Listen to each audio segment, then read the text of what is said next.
قال الله تبارك وتعالى في القرآن المجيد والقرآن الحميد ألا إن أولياء الله لا خوف عليهم ولا هم يحزنون.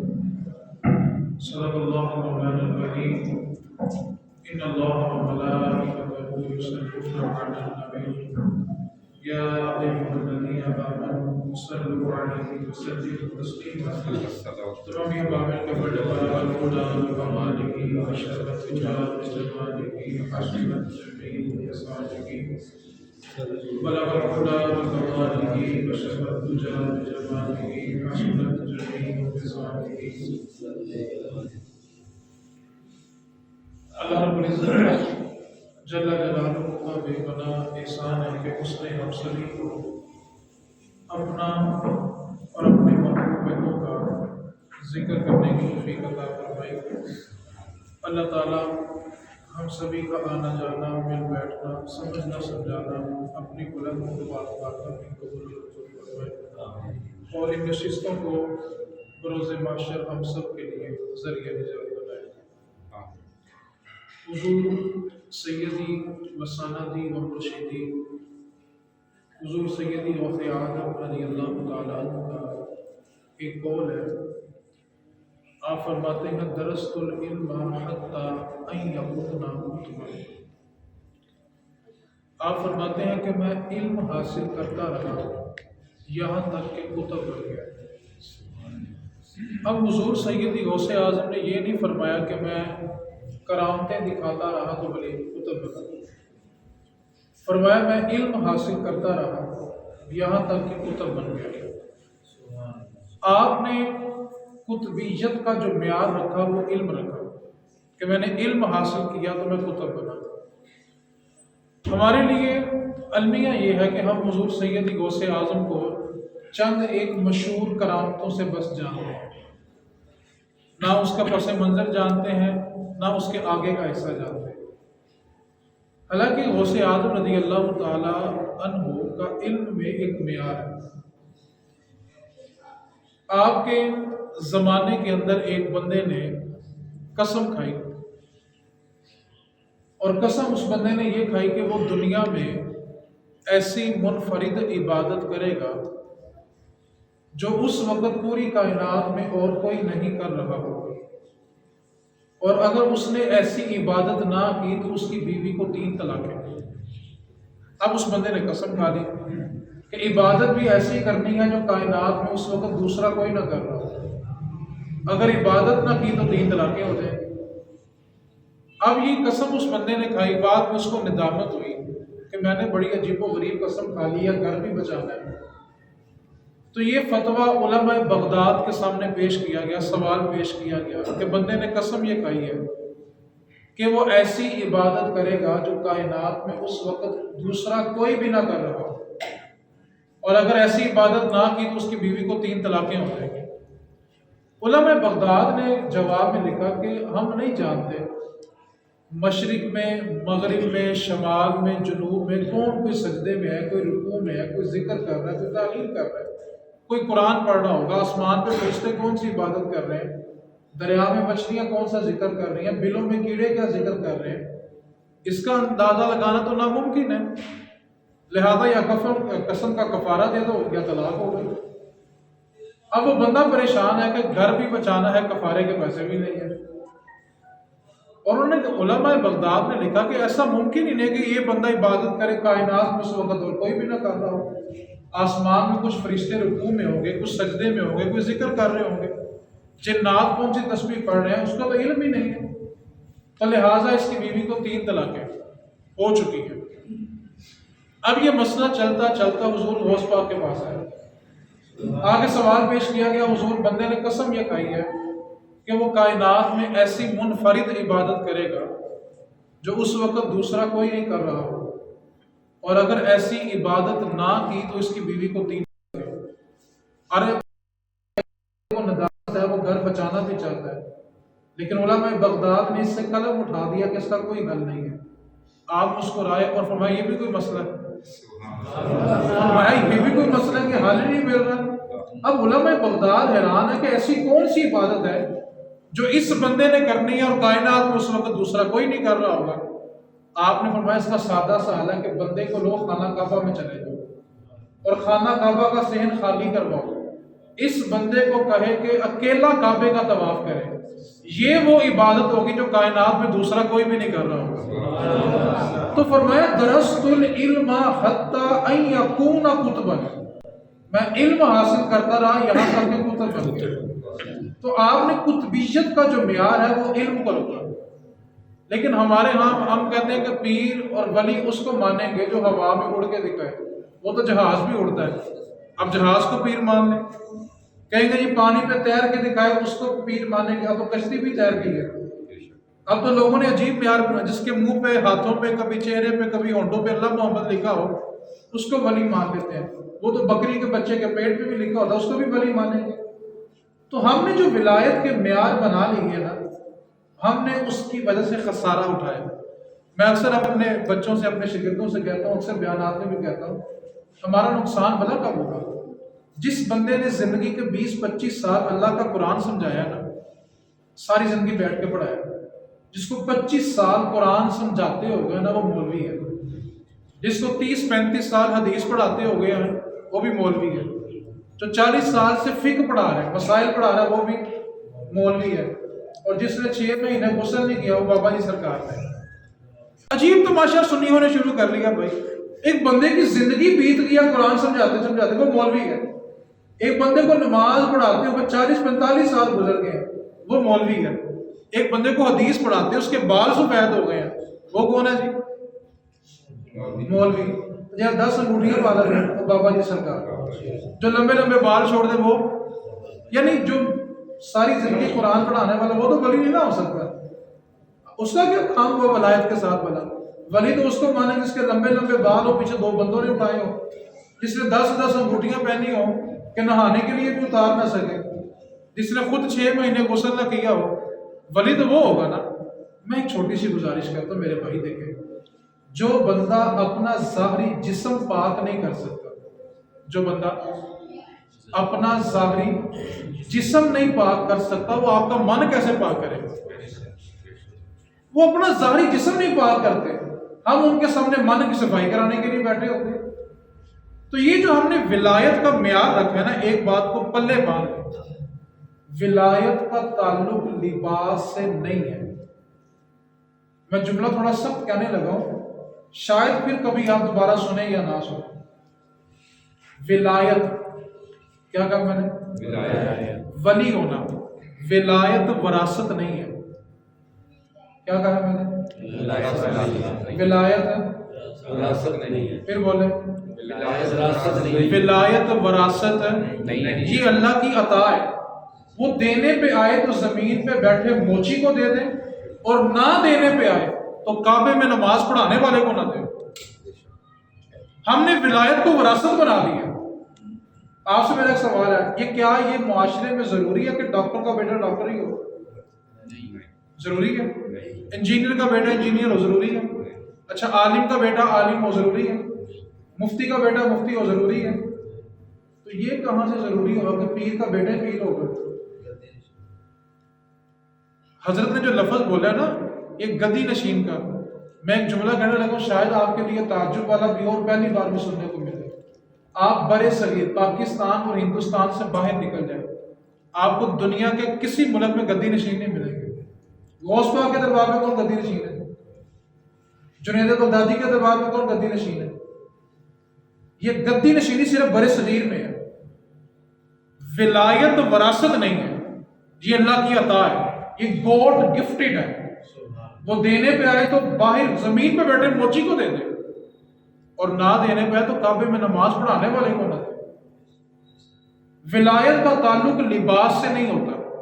بعض اوقات ایسا ہوتا ہے کہ بالکل سادہ سی جالی والی ٹوپی پہنی ہوتی ہے، سادہ سا کرتا پہنا ہوتا ہے بندے نے، وہ مسجد کے کسی کونے میں بیٹھا ہوتا ہے، لیکن اس کا تعلق رب سے بڑا مضبوط ہوتا ہے. اور بعض لوگوں نے جبے کبے دستاریں پتہ نہیں کیا کچھ باندھا ہوتا ہے، لیکن رب سے تعلق کوئی نہیں ہوتا. رب سے تعلق کی جو بنیاد ہے وہ لباس نہیں ہے. ولایت وراثت نہیں ہے. جب تک ہم اس وراثت والے سسٹم سے باہر نہیں نکلیں کبھی ترقی نہیں کریں گے۔ ہاں اللہ دینے پہ آئے، اللہ کسی کو عطا کر دے تو کوئی بڑی بات ہے، وہ چاہے 10 نسلوں میں ولایت رکھ دے، کوئی بڑی بات نہیں ہے، ایک کے بعد دوسرا، دوسرے کے بعد تیسرا، تیسرے کے بعد چوتھا، نسل در نسل ہو، کوئی بڑی بات نہیں ہے۔ لیکن یہ وراثت ہے نہیں، پھر بولیں یہ کیا ہے؟ اللہ کی عطا۔ اللہ دینے پہ آئے تو زمین پہ بیٹھے، آپ نے کسی کو ملنا بچے کو نہیں ہے، یہ کیا ہے؟ اللہ کی عطا۔ اللہ دینے پہ آئے تو موچی کو بھی دے دے، اور نہ دینے پہ آئے تو کعبے میں نماز پڑھانے والے کو بھی۔ تو غوث پاک نے کیا فرمایا؟ میں علم حاصل کرتا رہا یہاں تک کہ کتب بن گیا۔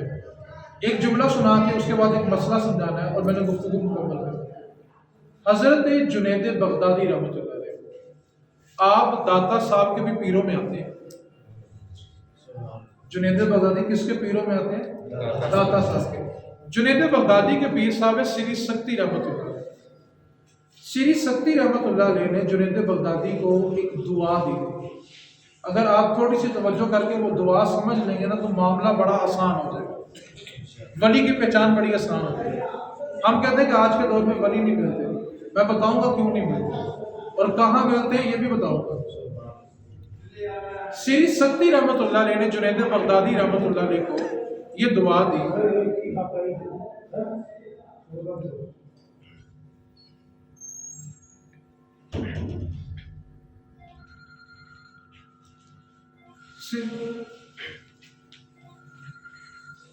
آپ کی اجازت تو 15 منٹ مجھے دے دیں گے آپ؟ مہربانی ہوگی، یقین کو سامنے بہتے فون بولیا نہ دے پسی جان شکنجے اندر جو بیلن وچ کرنا روح کو ہن روح محبت ہن رہے تو بندہ۔ سری سکتی رحمۃ اللہ علیہ نے جنید بغدادی کو ایک دعا دی، فرمانے لگے جنید اللہ تمہیں تب تک ولی نہ بنائے جب تک تجھے قرآن اور حدیث کی سمجھ نہ آ جائے۔ قرآن اور حدیث کی سمجھ ہو تو ولی بنے، ورنہ تو ولی بھی نہ بنے۔ میں ایک جملہ کہنے کے اپنے جو میں نے ایک مسئلہ سمجھانا اس مسئلے کی طرف بس آ رہا بڑی معذرت کے ساتھ۔ موجودہ دور کے اندر 80% سب کی بات نہیں کر رہا، ایسے لوگ بھی ہیں جن کے قدموں کو جو خاک لگتی ہے نا ہم ان ذروں کے برابر بھی نہیں، ایسی ہستیاں بھی اسی دور میں موجود ہیں۔ لیکن 80% پیر، یہ میں بڑے دعوے سے اپنی ذمہ داری میں کہہ رہا ہوں، میرا قول ہے میں اپنی ذمہ داری خود اٹھاتا ہوں، 80% پیر ایسے ہیں جو دیکھ کے بھی قرآن نہیں پڑھ سکتے۔ مرید کی صفائی کرنا تو بڑی دور کی بات ہے، خود قرآن پڑھنا نہیں آتا۔ باپ ساری زندگی کمائی کرے نا، ساری زندگی کمائی کرے تو بیٹا جب باپ کی سیٹ پہ بیٹھتا ہے تو لوگ کہتے ہیں پیو دی کمائی کھا رہے ہیں، ایسا ہی ہے۔ ہمارے جو اسلاف، ہمارے بزرگ، ہمارے شیوخ، اولیاء اللہ جو اس وقت اپنی قبروں میں آرام فرما رہے ہیں نا، یہ پیچھے بیٹھنے والے ان کی کمائی کھا رہے ہیں۔ انہوں نے جو کلمے پڑھائے، لوگوں کو دین سمجھایا، آج وہاں بیٹھنے والے بڑوں کی کمائی کھا رہے ہیں۔ میں اکثر اس جگہ میں کہتا ہوں میرے بھائی تھوڑی سی توجہ کریں، اپنے نظریات پہلے پختہ کریں، پھر اپنی عقیدتیں اور اپنے نذرانے اس آستانے پہ دیں جو آستانہ کم از کم سال کے بعد آپ کو 2-4 عالم تو تیار کر کے دیتا ہو۔ جتنے بڑے بڑے اس وقت گدیوں کے نام ہیں، میرا ایک سوال ہے بڑی درد مندی کے ساتھ، کتنے آستانے ایسے ہیں جو ہمیں سال کے بعد ایک عالم بھی تیار کر کے دیتے ہیں، ایک حافظ بھی تیار کر کے دیتے ہیں؟ امت کو دیے ہی کیا ہے؟ ہم کیوں نذرانے دیں ایسے لوگ؟ اس جگہ دیں جو سال کے بعد آپ کو عالم دیتے ہو، سال کے بعد آپ کو حافظ دیتے ہو، آپ کی نسلوں کے ایمان بچاتے ہو۔ درباروں کا مقصد صرف قوالی تک محدود تو نہیں تھا، ہمارے بزرگوں نے تو نظروں میں کلمے پڑھائے ہیں۔ ہم نے یہ ساری سنیت کہاں محدود کر دی؟ اس واسطے اس کلچر سے باہر نکلیں۔ ولایت وراثت نہیں ہے، یہ اللہ کی عطا، دینے پہ آئے تو باہر بیٹھے اور نہ دینے پہ آئے تو کعبے میں نماز پڑھانے والے کو بھی، کیونکہ یہ اللہ کی کسی کی وراثت نہیں۔ جب تک سنی اس وراثت سے باہر نہیں نہ نکلیں گے کامیابی کوئی نہیں ہونی۔ آخری مسئلہ جس کی طرف میں نے توجہ دلانی ہے، ہم نے نا بچپن سے لے کے اب تک 11ویں کھائی ہیں۔ آپ دعا کریں کہ آج ہمیں 11ویں سمجھ بھی آ جائے۔ کوشش میں کرتا ہوں، اللہ سے توفیق میں مانگتا ہوں، آپ نے بس تھوڑی سی توجہ کرنی ہے۔ اگر آپ تھوڑی توجہ فرمائیں گے، میں اللہ کی بارگاہ میں یقین کرتے ہوئے یہ کہہ سکتا ہوں ساری زندگی آپ کا عقیدہ کمزور نہیں ہوگا۔ بس آپ کی توجہ چاہیے، صرف 15 منٹ لگیں گے زیادہ سے زیادہ، اس کے بعد میں دعا کی طرف چلوں گا۔ حضور سیدی غوث اعظم رضی اللہ تعالیٰ عنہ کے پاس نا ایک شخص آیا، اس نے آگے کہا حضور رمضان شروع ہو گیا تو کل روزے کی جو افطاری ہے نا وہ آپ نے میرے گھر کرنی ہے۔ آپ نے فرمایا ٹھیک ہے، کل افطاری تیرے گھر کریں گے۔ دوسرا شخص آیا، حضور افطاری میرے گھر کرنی، کہا تیرے گھر کریں گے۔ تیسرا شخص آیا، حضور افطاری میرے گھر، فرمایا تیری طرف ہی ہوگی۔ ایک روایت میں 17 ہے، 10 اور 7 17، ایک روایت میں 70 ہے کہ 70 لوگوں نے یا 17 لوگوں نے آپ کو دعوت پیش کی اور آپ نے سب کی دعوت قبول کی اور فرمایا کہ کل افطاری تیرے گھر میں کریں۔ اب اگلے دن جب غوث اعظم کی مجلس لگی تو ہر مرید بڑا خوش ہے۔ ایک نے دوسرے سے پوچھا بھائی تو کیوں خوش ہے؟ کہنے لگا خوش کیوں نہ ہوں، کل غوث پاک نے روزہ میرے گھر کھولے سے۔ کہتا تو جھوٹ بولا، کل تو وہ میرے گھر تھے۔ تیسرا کہہ رہا وہ میرے گھر تھے، چوتھا کہہ رہا میرے گھر تھے۔ اب 17 لوگ جھگڑا شروع ہو گیا۔ اب سب نے فیصلہ کیا کہ جو غوث پاک کا خادم ہے نا وہ ہر وقت آپ کے ساتھ ہوتا ہے، اس سے پوچھتے ہیں کہ غوث پاک نے روزہ کل کہاں پہ کھولا ہے۔ اب وہ جھگڑا کرنے والے سارے جمع ہو کے آگے غوث پاک کے خادم کے پاس، کہنے لگے بتا بھی کل حضور نے روزہ کہاں پہ کھولا ہے، بتا ان میں سے وہ کس کے گھر تھے؟ یہ کہہ رہا میرے گھر تھے، یہ کہہ رہا میرے گھر تھے، یہ کہہ رہا میرے گھر تھے، بتا کل غوث پاک نے روزہ کہاں کھولا ہے؟ تو خادم کا کہتا ہے غوث پاک نے کل روزہ اپنے گھر میں کھولا، وہ تو کہیں گئے ہی نہیں ہے، وہ تو اپنے گھر میں تو کہیں بھی نہیں گئے، میرے ساتھ روزہ کھولا ہے۔ اچھا اب ہم نا سنی لوگ ہیں سبحان اللہ بھی کہہ لیتے ہیں، نعرہ بھی لگا لیتے ہیں، لیکن آج کے دور میں عقل اس بات کو، آپ مجھ سے اختلاف کریں تو پھر آپ کو بات سمجھ آنی ہے۔ عقل کہتی ہے کیسے ممکن ہے بندہ ایک ہو، وہ ایک ہی وقت میں 17 یا 70 جگہ پہ جا کے روزہ کیسے کھول سکتا ہے؟ عقل اس بات کو تسلیم انشاءاللہ جب اٹھیں گے تب کر لے گی، پہلے تھوڑا بولنے تو صحیح، عقل اس تسلیم نہیں کرتی۔ دوسری بات، جناب عمر فاروق نا ممبر رسول پہ جمعے کا خطبہ دے رہے تھے۔ جمعے کے خطبے میں بار بار کہا یا ساریہ الجبل، یا ساریہ الجبل، اے ساریہ پہاڑ کے پیچھے ہو جا، اے ساریہ پہاڑ کے پیچھے ہو جا۔ جب جمعے کا خطبہ ختم ہوا تو صحابہ نے کہا امیر المومنین آج جمعے میں بڑا عجیب منظر دیکھا، آپ دوران خطبہ بار بار کہتے تھے یا ساریہ الجبل، اے ساریہ پہاڑ کے پیچھے چلا جا۔ حضرت ساریہ تو مدینے سے 1000 کلومیٹر دور نہاون کا علاقہ ہے، وہاں جنگ لڑنے کے لیے گئے ہوئے، اور آپ بار بار جمعے میں کہہ رہے تھے ساریہ پہاڑ کے پیچھے، ساریہ پہاڑ کے پیچھے، تو یہ کیا بات ہوئی؟ جناب عمر نے فرمایا کہ میں دیکھ رہا تھا کہ دشمن ساریہ کی پیٹھ پہ حملہ کرنے والا تھا، تو میں نے کہا ساریہ جگہ چھوڑ دے۔ اچھا ہم کچھ لوگوں نے تو تسلیم کر لیا، کچھ کے دل میں سوال رہ گیا کہ یہ کیسے ممکن ہے؟ آج بھی عقل نہیں مانتی کہ بندہ مدینے سے آواز دے 1000 کلومیٹر دور نہاون میں آواز جائے، یہ کیسے ممکن ہے؟ کچھ نے تو تسلیم کر لیا، کچھ کے دل میں سوال رہا۔ اور عرب کا یہ دستور ہے کہ جب قافلے جنگ کر کے یا تجارت کر کے واپس آتے ہیں نا تو ان سے سفر کے حالات پوچھتے ہیں کہ سفر کیسا رہا۔ تو حضرت ساریہ جب جنگ جیت کے مدینہ آئے تو کچھ لوگوں نے بٹھا دیا کہ جنگ کیسی رہی، تو ساریہ فرمانے لگے کہ جمعے کا دن تھا، میں جنگ لڑ رہا تھا کہ اچانک میرے کانوں میں عمر فاروق کی آواز آئی کہ ساریہ جگہ چھوڑ دے، پہاڑ کے پیچھے چلا جا۔ کہا اگر میں جگہ نہ چھوڑتا تو آج زندہ نہ ہوتا۔ اچھا پھر کچھ لوگوں نے مان لیا، کچھ کے دل میں پھر سوال رہ گیا کہ یہ کیسے ممکن ہے کہ جناب عمر یہاں سے آواز دیں اور 1000 میل دور آواز چلی بھی جائے، اگلے کو سنائی بھی دے۔ تو جناب عمر فاروق ہے نا بچپن کا ایک دوست تھا جو لنگوٹیا ہوتا نا، لنگوٹیا، وہ کبھی عزت تسلیم نہیں کرتا۔ اچھا اللہ دو دوستوں میں سے کسی ایک کو عزت دے دے نا، رتبہ دے دے، تو لنگوٹیا کہتا ہے انہوں میں چنگی طرح جاننا کی ہونا ہے۔ لنگوٹیا کبھی تسلیم نہیں کرتا، کیوں؟ بلا وہ پرانی اینک سے دیکھ رہا ہوتا ہے، جب نظر بڑھ جائے تو نمبر بڑھانا پڑتا ہے۔ لنگوٹیا پرانی اینک نہیں دیکھ رہا ہوتا ہے، کہتا ہے انہوں میں چنگی طرح جانتا ہے۔ بھائی اللہ نے عزت دے دی ہے، اس کی شان ہے، وہ دے دے تو کیا کمال ہے؟ اس کی کمال کی بات ہے، وہ عطا کرنے والا جس کو مرضی عزت عطا کر دے۔ اب ایک لنگوٹی کا جناب عمر فاروق کا بھی آ گیا، کہنے لگا ابا میری گل سن، میں تجھے بچپن سے جانتا ہوں، تیرا باپ خطاب تجھے چھڑیوں سے مارتا تھا کہ عرب کا بیٹا ہو کے تجھ سے 5 اونٹ ایک قطار میں کھڑے نہیں ہوتے، اونٹ آگے کرتا تھا تو دوسرا پیچھے، تیسرا آگے تو چوتھا پیچھے، اور تیرا باپ خطاب تجھے چھڑیوں سے مارا کرتا تھا کہ عرب کا بیٹا ہو کے تجھ سے 5 اونٹ نہیں سنبھالے جاتے۔ تو آج یہ کیسے ممکن ہوا کہ تو یہاں سے آواز دے اور 1000 میل دور تیری آواز چلی جائے؟ تجھ سے تو 5 اونٹ ایک قطار میں کھڑے نہیں ہوتے تھے۔ تو جناب عمر نے فرمایا سن، فرق یہ ہے اس وقت میں تیرا یار تھا، آج میں مصطفیٰ کا یار بن چکا ہوں۔ اب میں نے 2 اعتراض کیے، 2 واقعات سنائے، بڑی توجہ کے ساتھ مسئلے کو سمجھنا، انشاءاللہ عقیدہ مضبوط ہو جائے گا۔ پہلا میں نے یہ بتایا کہ غوث اعظم نے ایک ہی دن میں ایک ہی روزے کی افطاری کتنی جگہ پہ کی؟ 17 یا 17، کوئی ایک لے لیتا ہوں، چلو 17 جگہ پہ لے لیتے ہیں۔ کتنی جگہ پہ کی؟ 17۔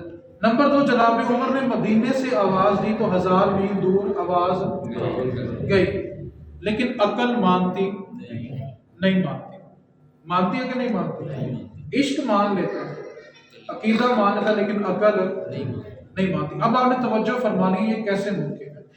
اب میں جلدی جلدی بس بات کو سمیٹوں گا، توجہ آپ نے کرنی ہے، ساتھ ساتھ بولتے رہنا ہے، آپ کو بات سمجھ آ جائے گی۔ پوری دنیا کے اندر روزانہ 1.25 لاکھ لوگ پیدا ہوتے ہیں اور 1.5 لاکھ لوگ روز مرتے ہیں۔ اس پہ 5-6 ہزار کی آپ کمی پیشی کر لیں، لاکھ سے اوپر ہی مرتے ہیں اور لاکھ سے اوپر ہی پیدا ہوتے ہیں۔ ٹھیک ہے، روزانہ کتنے لوگ مرتے ہیں؟ 1.5 لاکھ۔ کتنے لوگ مرتے ہیں؟ 1.5 لاکھ۔ جانور اس کے علاوہ ہے، پرندے اس کے علاوہ ہیں، 1.5 لاکھ انسان روز مرتا ہے۔ پاکستان میں روز لوگ مرتے ہیں، ہندوستان میں، جلدی جلدی بولیں گے، انڈونیشیا میں، فلسطین میں، عراق میں، بغداد میں، کینیڈا میں، جہاں جہاں انسان ہے وہاں وہاں انسان مرتے ہیں۔ پرندے، جانور، اچھا، روح قبض کرنے والے فرشتے کتنے ہیں؟ مرنے والے کتنے ہیں؟ 1.5 لاکھ۔ جانور اس کے علاوہ، پرندے اس کے علاوہ، مرنے والے کتنے ہیں؟ فرشتہ کتنے ہیں؟ اب بتاؤ 1.5 لاکھ لوگوں کی روح قبض کرنی ہے، کیسے ہوگی؟ جو پاکستان میں مرا اس کی روح کس نے قبض کرنی ہے؟ جو ناروے میں مرا، جو کینیڈا میں مرا۔ اب فرشتہ تو ایک ہے، مرنے والے کتنے ہیں؟ بتاؤ کیسے ممکن ہوگا؟ غوث پاک نے فرمایا تھا کہ میں ساری کائنات کو ایسے دیکھتا ہوں جیسے ہاتھ کی تیری دیکھتا۔ یہ کیسے ممکن ہے؟ توجہ کرنی ہے۔ اسرائیل کے سامنے ساری کائنات ایسے ہے، جس کا وقت ہوتا ہے اسرائیل ہاتھ لگاتا ہے، روح نکل جاتی ہے۔ اب تو دنیا کا تیز سے تیز طیارہ بھی ہو، کیا 24 گھنٹے میں پوری دنیا گھوم سکتے ہیں؟ اب ناروے روح قبض کرنے جانا ہے، پاکستان میں بھی کرنی ہے، ہندوستان میں بھی کرنی ہے، سعودیہ میں بھی کرنی ہے، فرشتہ تو ایک ہی ہے، تو بتاؤ کیسے گیا؟ تو پھر آپ کو آنکھیں بند کر کے کہنا پڑے گا اللہ کی دی ہوئی طاقت سے گیا۔ اللہ نے طاقت دی تو وہ چلا گیا، ورنہ آپ عقل استعمال کر لیں تو ثابت کر کے دکھائیں گے۔ اگر ہر چیز کو عقل کے پیمانے پہ تولنا تو بتائیں نا، اسرائیل ایک ہے، مرنے والے 1.5 لاکھ ہیں، پرندے اس کے علاوہ ہیں، جانور اس کے علاوہ ہیں، اور روح قبض کرنے کے لیے اسرائیل کے کوئی ہیلپر بھی نہیں ہے، تنے تنہا اسرائیل ہے، اس نے روح قبض کرنی ہے۔ 1.5 لاکھ جگہ پہ کیسے گیا؟ اللہ کی دی ہوئی۔ اب میں مسئلہ تھوڑا آسان کرنے لگوں، جلدی جلدی آپ نے بول رہے۔ میرے رسول کریم صلی اللہ علیہ وسلم نے فرمایا کہ جو شخص جل کے مر جائے، ڈوب کے مر جائے، کسی بھی طرح مر جائے، کسی کا سارا جسم بھی گل سڑ جائے، قبر کے جو 3 سوال ہیں وہ سبھی سے ہوئے ہیں۔ اگر کسی شخص کو جانور نے کھا لیا نا تو جانور کے پیٹ میں قبر کے 3 سوال ہوں گے، اس کے لیے وہی عالم برزخ ہے۔ اور دوسری بات، قبر کے 3 سوال مسلمان سے بھی ہیں، کافر، ہندو، سکھ، عیسائی، یہودی، نصرانی، سب سے قبر کے 3 سوال ہیں۔ کوئی ڈوب کے مرے، جانور کھا لے، جل جائے، فطرتی موت مر رہے تبھی موت مر جائے، قبر کے 3 سوال سبھی سے ہونے۔ اب مسلم شریف کی حدیث پاک سے میرے رسول کریم صلی اللہ علیہ وسلم نے ارشاد فرمایا، جب مردہ قبر میں جاتا ہے، آپ فجر ٹائم رکھیں ظہر ٹائم مردے کو رکھیں، عشاء کے بعد رکھیں، دن کے رات کے کسی وقت میں مردے کو دفن کریں۔ قبر میں جو مردے پہ وقت ہوتا ہے نا، وہ عصر کے بعد اور مغرب سے پہلے کا ہوتا ہے۔ جو سورج غروب ہونے کے آخری 20 منٹ ہے نا، مردے کو قبر میں وہ وقت میسر ہوتا ہے، چاہے آپ نے اس کو فجر کے وقت دفن کیا ہو۔ اس لیے صوفیاء نے لکھا ہے جو آخری 20 منٹ ہوتے ہیں نا سورج غروب ہونے کی، اس وقت کثرت کے ساتھ اللہ اللہ کیا کرے، کیونکہ جب آپ کی قبر میں آنکھ کھلنی ہے نا تو وہ عصر کے بعد اور مغرب سے پہلے کا وقت ہونا ہے، اور جب آپ کی عادت بنی ہوگی نا اللہ اللہ کرنے کی، تو جب فرشتے پوچھیں گے نا بتا تیرا رب کون ہے، تو زبان پہ ہوگا اللہ۔ اچھا، اب مرنے والے کتنے تھے؟ پھر بولے سب پہ وقت کون سا؟ عصر کے بعد اور مغرب سے۔ اچھا، اب بات تھوڑی اور توجہ سے سنیے۔ جو بندہ ناروے میں مرا ہے، قبر کے 3 سوال اس سے ہونے، بولے تو صحیح، ہونے۔ سعودیہ میں مرنے والے سے، انڈیا میں مرنے والے سے، پاکستان میں مرنے والے سے، سب پہ وقت کون سا؟ اب آپ نے بتانا ہے سوال جواب کے فرشتے کتنے ہیں، قبر کے کتنے سوال ہیں؟ سب سے ہونے ہیں۔ جو جہاں مرا جہاں دفن ہوا سوال، وقت کون سا سب پہ؟ فرشتے کتنے ہیں؟ اب بتاؤ، 2 فرشتے ہیں، 1.5 لاکھ لوگوں سے سوال کرتے ہیں، سب پہ وقت بھی ایک عصر کے بعد مغرب سے، بتاؤ کیسے کریں گے؟ اللہ کی دی ہوئی طاقت سے، ورنہ عقل استعمال کرو، بتاؤ کیسے سوال ہوگا؟ یعنی ایک بندہ پاکستان میں مرا، اسے فرشتے پوچھ رہے ہیں بتا دے رہا رب کون ہے، اسی وقت کوئی ناروے میں دفن ہو رہا ہے، کوئی سعودیہ میں ہو رہا ہے، 7.25 ارب انسان ہے، سب سے سوال ہوتا ہے۔ فرشتے 2 ہی ہیں، لیکن رب کی دی ہوئی طاقت سے جب چاہتے ہیں جہاں چاہتے ہیں پہنچ جاتے ہیں۔ آخری مثال اور گفتگو میں سمیٹنے لگے، قبر کا 3 سوال کیا ہے؟ بتا حضور کے بارے تیرا کیا عقیدہ تھا؟ ہاں ہے نہیں تھا، آج لے ان کی پناہ، آج مدد مانگ ان سے، آج لے ان کی پناہ، آج مدد مانگ ان سے، پھر نہ مانیں گے قیامت میں اگر تو مان گیا۔ یہاں پہ ہے آج پناہ لینے کا فائدہ پتہ کب ہوتا ہے؟ تمیم دارمی رضی اللہ تعالیٰ عنہ، ترمذی شریف کی حدیث پاک کہ نبی پاک صلی اللہ علیہ وسلم نے تشریف فرما ہے، حضرت تمیم دارمی رضی اللہ تعالیٰ عنہ سے روایت ہے کہ نبی پاک کی بارگاہ میں ایک اونٹ آیا بھاگتا ہوا، اور نبی پاک کے کان میں آ کے اس نے کچھ کہا، پہلے قدموں میں سر رکھ کے بوسہ دیا، پھر حضور کے کان میں کچھ کہا، تو نبی پاک نے نا اس اونٹ کی پشت پہ ہاتھ پھیرا اور فرمایا جیسا تو کہہ رہا ہے ویسے ہی ہوگا، آج لے آج مدد مانگ ان سے۔ کیا فرمایا؟ جیسا تو کہہ رہا ہے۔ اس جملے کو یاد کرنا، حدیث کے آخر میں بڑا مزہ آئے گا، جیسے تو کہہ رہا ہے۔ کچھ دیر گزری کہ کچھ لوگ نا چھریاں اور رسیاں پکڑے ہوئے نا بھاگتے ہوئے ہیں، آ کے عرض کرنے لگے یا رسول اللہ، یہ جو اونٹ آپ کے پیچھے کھڑا ہے، جب لوگوں کو رسی اور چھریاں دیکھی نا تو اونٹ گھوما اور حضور کے پیچھے آگے کھڑا ہو گیا، آج لے ان کی پناہ، آج مدد مانگ ان سے۔ اب وہ چھریاں اور رسیاں لے کے آگے تو کہنے لگے یا رسول اللہ، یہ جو اونٹ آپ کے پیچھے کھڑا ہے نا، یہ ہمارا اونٹا بھی بھاگ کے آپ کے پاس آ گیا۔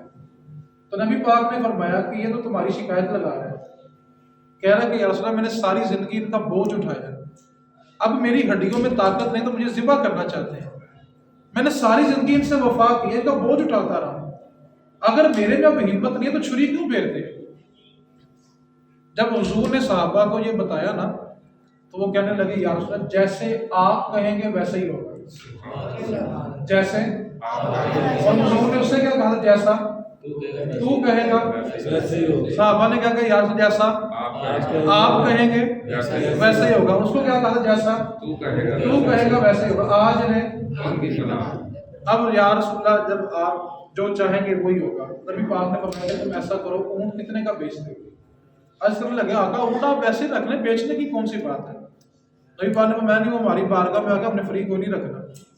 عرض کیا آقا پچھلے دنوں ریٹ لگوایا 100 درہم ریٹ لگا تھا، نبی پاک نے بلال کو 100 درہم دے دو، اونٹ خرید لیا، جب وہ چلے گئے نا تو اونٹ پھر سامنے آ گیا، میرے نبی پاک نے میں کہ جا تو اب آزاد ہے تو چلا جا، جاتے وقت اونٹ نے پھر حضور کے کانوں میں کچھ کہا کہ نبی پاک کی آنکھوں سے آنسو بہنے لگے، اور جب اونٹ چلا گیا تو صحابہ کہتے ہیں کہ یا رسول اللہ، اونٹ نے آپ سے ایسا کیا کہا کہ آپ رو پڑے؟ تو نبی پاک صلی اللہ علیہ وسلم کہا کہ یا صحابہ، اونٹ جاتے جاتے کہہ کے گیا کہ اے اللہ کے رسول، جس طرح آج آپ نے مجھے چھری سے بچایا ہے، اللہ قیامت کے دن آپ کی امت کو جہنم سے بچائے گا، آج لے ان کی پناہ۔ اب قبر میں تیسرا سوال کیا کہ نبی پاک کے بارے میں کیا عقیدہ تھا؟ ہے نہیں، کیا عقیدہ؟ آج لے ان کی پناہ، آج تجھے ماننا پڑے گا۔ اب یہاں پہ مسئلہ سن لیں کہ نبی کی تصویر بنانا کفر ہے۔ جو نبی کی تصویر تراشے وہ کافر ہوتا ہے، جیسے یہ کارٹون بناتے ہیں کافر ہی بناتے ہیں۔ نبی کی تصویر بنانا کیا ہے؟ کفر۔ اچھا، قبر میں تیسرا سوال کیا کہ نبی پاک کی ذات کے بارے، ان کے بارے تیرا کیا عقیدہ؟ اب قبر میں مصطفیٰ کی تصویر نہیں دکھائی جائے گی بلکہ حضور خود تشریف لے کے آئے گا، کیونکہ تصویر بنانا تو کفر ہے۔ قبر میں تصویر نہیں دکھائی جانی کہ بتا ان کے بارے کیا عقیدہ ہے، تصویر ہو تو کفر ہے۔ اب حضور کی ذات کتنی ہے؟ سوال کتنے لوگوں سے ہونا ہے؟ سب پہ وقت کون سا ہے؟ اور مغرب سے رہتے حضور گنبد خضرا میں ہے اور رب کی دی ہوئی طاقت سے ہر جگہ پہنچ جاتے ہیں، ورنہ عقل پہ تولو بتاؤ کیسے پہنچتے ہیں؟ تصویر کا ہوگا تو کافر ہوگا۔ تو قبر میں حضور خود جلوہ گر ہوں گے۔ مرنے والے کتنے؟ کوئی عقیدے کی سمجھ آ رہی کہ نہیں آ رہی؟ چلے آخری جملہ اور اس کے بعد گفتگو مکمل ہو گئی۔ یہ سامنے ایک کیمرہ لگا ہوا ہے، آپ سب دیکھ رہے ہیں؟ بولیں دیکھ رہے ہیں؟ اچھا، کوئی یورپ میں بندہ بیٹھا ہو، ہمیں وہ دیکھ سکتا ہے کیمرے میں؟ اس کے پاس موبائل ہے، وہ نارمے میں ہمیں دیکھ سکتا ہے۔ انڈیا والا، سعودیہ والا، ہم بیٹھے کہاں پہ ہوئے؟ جہاں جہاں انسانیت ہے اور ٹیکنالوجی ہے وہاں وہاں لوگ ہمیں، یعنی ہم ہیں یہاں پہ لیکن پہنچے۔ چلے میں بات کو آسان کر لیتا ہوں۔ آپ نے ریموٹ پکڑا، ٹی وی آن کیا، ٹھیک ہے، ایک چینل آپ نے لگایا مدنی چینل یا ARY کیو ٹی وی لگا دیا۔ اچھا، وہ جو کیو ٹی وی کے اوپر بندہ ہمیں نظر آ رہا ہے وہ ایک بند کمرے میں بیٹھا ہوا ہے، وہاں سے بیٹھ کے وہ بول رہا ہے۔ اچھا، پاکستان میں ٹی وی آن کریں تو وہی بندہ ہوگا، سعودی عرب والے آن کریں تو، ناروے والے آن کریں تو، یعنی جہاں جہاں ٹیکنالوجی ہے جب وہ آن کرے گا تو بندہ کون سا ہوگا؟ وہ بیٹھا کہاں پہ ہوگا؟ ایک بند، لیکن پہنچا پوری۔ یار میں کہتا ہوں عقل پہ حیران کی ہے۔ ایک گورے نے ایک شے بنائی، گورے نے یہ ایک شے بنائی، اس کی طاقت یہ ہے کہ وہ ایک بندے کو ایک وقت میں پوری دنیا میں گھماتا ہے۔ تو یار جن کو طاقت میرا خدا دے، ان کے بارے لوگ الجھ کے لکھا کہاں پہ ہوگا؟ گورے کی بنائی شے ایک وقت میں ایک بندے کو پوری دنیا میں دکھا رہا ہے۔ بندہ بیٹھا یہاں پہ ہوا پہنچا پوری۔ اچھا، میں نے جو رنگ کے کپڑے پہنے ہیں سعودیہ والے کو یہی نظر آئیں گے، ناروے والے کو؟ یار گورے کی شے کا یہ کمال ہے، تو جن کو طاقت میرے خدا نے دی ہو ان کے بارے لوگ پریشان ہو گئے۔ ایک بندہ گاڑی کے اندر بیٹھا ہوا ہے اور اس نے گاڑی کے شیشے بند کیے ہوئے، گاڑی کے باہر جو بندہ کھڑا ہے وہ زور زور سے چیخ رہا ہے، گاڑی کے اندر آواز آئے گی؟ کیونکہ اس نے شیشے، حالانکہ بندہ سامنے چیخ بھی مار رہا ہے لیکن گاڑی میں آواز۔ اچھا، جو بندہ گاڑی کے اندر بیٹھا ہوا ہے اس کو امریکہ سے فون آئے اور وہ بندہ ہلکا سا کہے ہیلو، گاڑی میں آواز آئی کہ نہیں آئی؟ کروڑوں میل دور سے آواز آئی کہ؟ یار گورے کی بنائی شے کروڑوں میل دور آواز پہنچا سکتی ہے، تو جس کے ممبر پہ بیٹھ کے عمر فاروق خطبہ دے رہے تھے ان کی آواز نے ہوا میں نہیں جا سکتی یار۔ نعرہ تکبیر، نعرہ رسالت، نعرہ حیدری، نعرہ غوثیہ، علماء اہل سنت۔ دکھ بھلا کس چیز کا ہے؟ گورے کی بنائی شے سارے مانتے بھی ہیں اور مزے کی بات کیا ہے استعمال بھی کرتے ہیں، اور جب باری آئے نبیوں اور ولیوں کہتے ہیں لکھا کہاں پہ ہوگا؟ آخری جملہ اس کے بعد دعا کے لیے آپ کا کوئی عزیز مدینہ تو رسول گیا ہو، میرے نبی پاک کی جالیوں کے سامنے بیٹھا ہو، اور وہاں سے آپ کو وہ ویڈیو کال کرے، کیا کریں؟ Video call. اچھا، آپ کا چہرہ جالیوں کے سامنے جائے گا کہ نہیں جائے گا؟ اچھا، آپ یہاں سے کہیں السلام علیکم، آپ کی آواز جالیوں تک جائے گی کہ؟ اچھا، گورے کی پناہی شیخ ہماری آواز جالیوں تک پہنچا سکتی ہے تو مصطفیٰ کی سماعت پہ لاکھوں سلام نہیں بنتا کریے؟ گورے کی شیخ ہماری آواز روزے تک پہنچا رہی ہے تو کیا نبی پاک کی سماعت کا مان نہیں کیا؟ نبی پاک کی سماعت کا بلا کیا عالم ہے؟ بخاری شریف میں حدیث پاک ہے، جب بیوی اپنے شوہر کو تانا دیتی ہے نا، تانا، کیا کہا میں نے؟ سارے مسلموں بولو تو صحیح ہے، جب بیوی اپنے شوہر کو، میرے نبی پاک نے فرمایا کہ 7 آسمانوں کے اوپر جنت ہے، سدرۃ المنتہا کے پاس، اور زمین سے پہلے آسمان کا جو فاصلہ ہے وہ 500 سال ہے، پھر دوسرا آسمان 500 سال، 7 آسمان اس کے اوپر سدرۃ المنتہا، عرش مولا، اس کے پاس جنت ہے۔ جنت میں حور زمین کی طرف جانتی ہے، کہاں؟ جب بیوی اپنے شوہر کو تانا دیتی ہے تو جنت سے حور باہر جانتی ہے اور کہتی ہے کہ اے بدبخت عورت، اس مرد کو تنگ نہ کر، یہ چند دن کا تیرا مہمان ہے اور پھر جنت میں میرا شوہر ہوگا۔ سبحان اللہ۔ بیوی نے تانا کہاں پہ دیا؟ حور نے سنا کہاں پہ؟ جنت کے اندر۔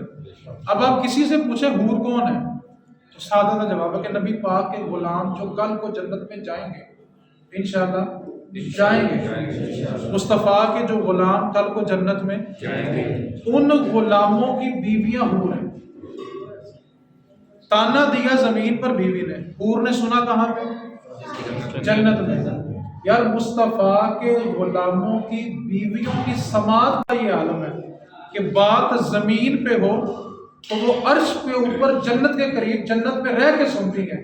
تو یار ہم یہاں سے پکارے تو مدینے میں رسول اللہ نہیں سنتے ہوں گے؟ غلاموں کی بیویوں کی سماعت اتنی تیز ہے، اور حضور کے بارے لوگ شک میں پڑ گئے۔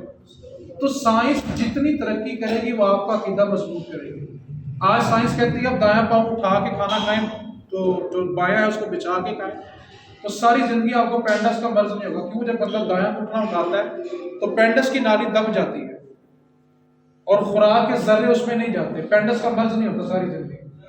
سائنس ہمیں آج بتا رہی ہے کہ دایاں گھٹنا اٹھا کے اور بایاں بچھا کے کھاؤ، اور ہمارے نبی نے 14 صدیاں پہلے بتایا کھانا کھانا کیسے ہے۔ تو سائنس جب اپنے عروج کو پہنچتی ہے نا اور تھک جاتی ہے، اپنے کمال کو پہنچ کے جب سائنس تھک جاتی ہے تو سامنے سنت مصطفیٰ پہلے کھڑی ہوتی ہے۔ سبحان اللہ۔ ٹھیک ہے، تو خلاصہ کلام کیا ہے کہ روح قبض کرنے والے فرشتے اللہ کی دی ہوئی طاقت سے قبر میں وقت عصر کے بعد اور مغرب سے، قبر کے 3 سوال سب سے ہونے ہیں، جو مر جائے جل کے، ڈوب کے، جانور کھا لے، قبر کے 3 سوال سب سے ہونا ہے۔ وقت بھی کون سا ہے؟